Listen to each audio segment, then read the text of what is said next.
दोस्तों, यूपी और बिहार में हर कोई विधायक है, हर कोई तरह तरह की राजनीतिक टिप्पणी देने में माहिर होता है।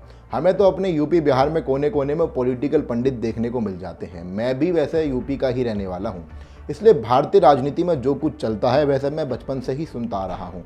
नमस्कार दोस्तों, मैं सनी राठिया आपका स्वागत करता हूँ दी कर्मा पर। दोस्तों, जब भी भारतीय राजनीति की बात होगी तो मैं बिहार की राबड़ी देवी के सती जैसे आचरण को देखकर काफ़ी प्रभावित हो जाता हूँ। मतलब जैसे मैंने सुना और देखा है कि राम की नगरी में ही उनके भक्तों पर गोलियां चलवाई गई।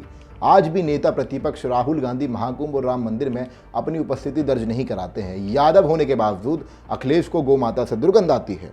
यह सब केवल अपने वोट बैंक के लिए अपनी ही संस्कृति को नजरअंदाज कर देते हैं। पर सोचने वाली बात तो यह भी है ना कि राबड़ी देवी जिस आरजेडी पार्टी से आती हैं, यानी कि जिस पार्टी से वो खुद मुख्यमंत्री बनी और जिससे बिहार की राजनीति पर आज भी अपना वर्चस्व रखने वाले राबड़ी देवी के पति लालू यादव मुख्यमंत्री बने, उनका पूरा परिवार आज बिहार की राजनीति में अपना दम भरता है। दोस्तों, बिहार की इस आरजेडी पार्टी के पास भी एक विशेष समुदाय का बड़ा वोट बैंक है, पर फिर भी राबड़ी देवी बढ़ चढ़कर अपनी संस्कृति और धार्मिक आचरणों का पालन करने से नहीं हिचकिचाती हैं। क्योंकि जब राबड़ी देवी का जिक्र हो रहा है तो बिहार के लोगों की भावनाओं का जिक्र तो होगा ही। हम सब जानते हैं कि बिहार और पूर्वी यूपी में छठ पूजा की एक बड़ी परंपरा चलती आ रही है। वैसे इस बात का ये मतलब नहीं है कि मैं कह रहा हूँ कि केवल बिहार और पूर्वी लोगों का ही ये त्यौहार है। नहीं, ऐसा बिल्कुल नहीं है। पूरे भारत में इस पर्व को मनाया जाता है, लेकिन असली बात यह है कि बिहार और पूर्वी यूपी के क्षेत्रों में इसकी मान्यता ज़्यादा है। लोग बढ़ चढ़कर इस त्यौहार को, पर्व को मनाते हैं। मतलब मैं कभी कभी सोचता हूँ कि भाई इस तरीके से व्रत रखा जाता है कि लोग दिन भर में पानी जल तक ग्रहण नहीं करते, तो सोचने वाली बात है। और इस बार चैती छठ पूजा का आरंभ 1 अप्रैल 2025 से ही हो चुका है। दोस्तों, साल 2020 विधानसभा चुनाव से पहले राबड़ी देवी हर साल छठ पूजा का व्रत पूरे खुले मन से रखती थी। बिहार के पूर्व मुख्यमंत्री या लालू यादव के आवास पर छठ के अवसर पर बड़े बड़े कार्यक्रम भी होते रहे हैं। मतलब मैं यह कह सकता हूँ क्या, राबड़ी देवी की पूजा में कोई दिव्य शक्ति थी जो लालू यादव और आरजेडी की रक्षा करती थी। क्योंकि जब से राबड़ी देवी ने व्रत रखना बंद किया है तब से ही कहीं ना कहीं आरजेडी के ऊपर काले बादल से छा गए हैं। हर साल लालू यादव की तबीयत खराब रहने या फिर अन्य कारणों से राबड़ी देवी छठ पूजा का व्रत नहीं रख पाती हैं।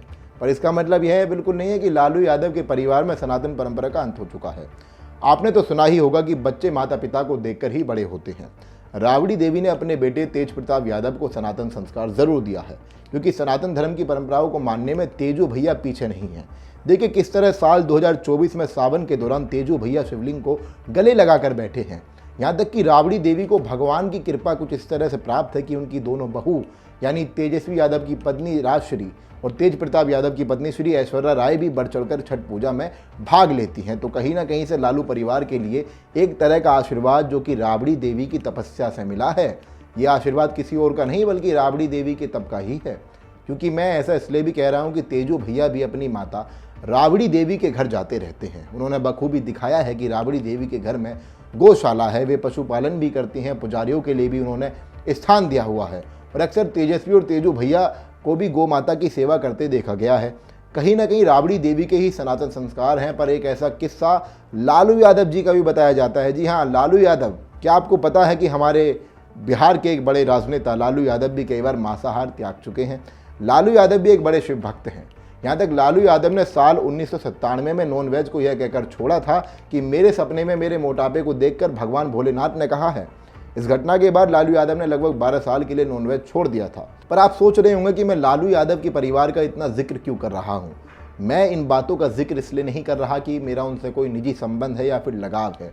दी कर्मा का उद्देश्य तो हमेशा ही सनातन धर्म के प्रति जागरूकता लाना है। ये वीडियो केवल इस मकसद से बनाया जा रहा है कि धार्मिक तुष्टीकरण कहीं ना कहीं आज के नेताओं के भीतर घर करके बैठ गया है। मतलब सोचने वाली बात यह है ना दोस्तों कि भारत अगर एक लोकतांत्रिक व्यवस्था है तो विपक्ष के नेताओं को प्रत्येक धर्म की भावनाओं का सम्मान करना ही चाहिए।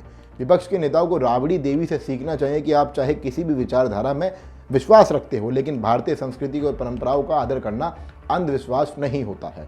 अपने खुद के इतिहास और भारतीय संस्कृति पर उल जुलूल सवाल करके आज पूरा विपक्ष हर जगह मजाक का विषय बन गया है। दोस्तों, अंत में मैं आपसे एक सवाल मेरा यह है कि क्या आपको राबड़ी देवी के सनातनी अंदाज के बारे में पता था?